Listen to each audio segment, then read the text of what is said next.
I'm Isabella Slevin and I'm currently working at the Adelaide University in the Professions Learning Centre. Steve, tell me a little bit about yourself. I'm a mature age student studying the Graduate Diploma of Education at Adelaide University. So you've got a lesson coming up on reading, so what do you expect the lesson to, how do you expect it to go? What do you expect the students to learn after your lesson? It's a literacy strategy, okay, and the aim is to actually improve the students' reading ability, especially when it comes to reading unfamiliar texts. One of the problems when you're actually reading a text and you haven't actually come across it before is it's all new, it's all possibly all too hard when you're actually looking at a blank piece of text, but the minute you start actually understanding and knowing what's within the text, you can start reading for the information that you're actually looking for. I have a completely unfamiliar piece of text for you to take a look at, so I don't necessarily want a blow-by-blow description of what's in the text. I don't exactly want a summary. I want an idea of the knowledge that you've actually found within the text. Look at the headings, look at the pictures. Steve, it was great to sit in on your class yesterday. Thanks for letting me do that.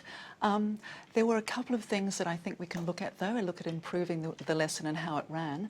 The first one was that you did tend to stay at the front of the class quite a bit. There was a lot of just walking back and forth in front of the whiteboard, so that there was almost a barrier between you and the class. So think about, we'll talk about some strategies for doing that. And also there was a little bit of lack in involvement with the students, that even though you were asking them questions and they had the opportunity to ask, there wasn't a lot of collaboration. Students weren't working in pairs, they weren't discussing in groups and so forth. So let's look at getting you more involved and also getting the students more involved with each other. Do you want to make any comments about that? I would actually fully agree with that. Reading and actually thinking back on it after the lesson, there's always quite a lot that can be improved. Perhaps you could set up some activities. You know, you had the SQ3R with the scanning and the surveying, or maybe get them to do that as a class beforehand. Say, you know, where will I find this piece of information in the text? Where will I find these words? Look at the abstract or the conclusion and let's see what this is all about, so that there's a bit of involvement, they have a purpose, and they're also familiar with the text before they start reading. Yeah. The text actually followed the subtitles. It was very clear subtitling. It gave me a general clue what I was about to read. Okay, finally, there will be a follow-up lesson. So let's try and put into practice some of the strategies we've been thinking about.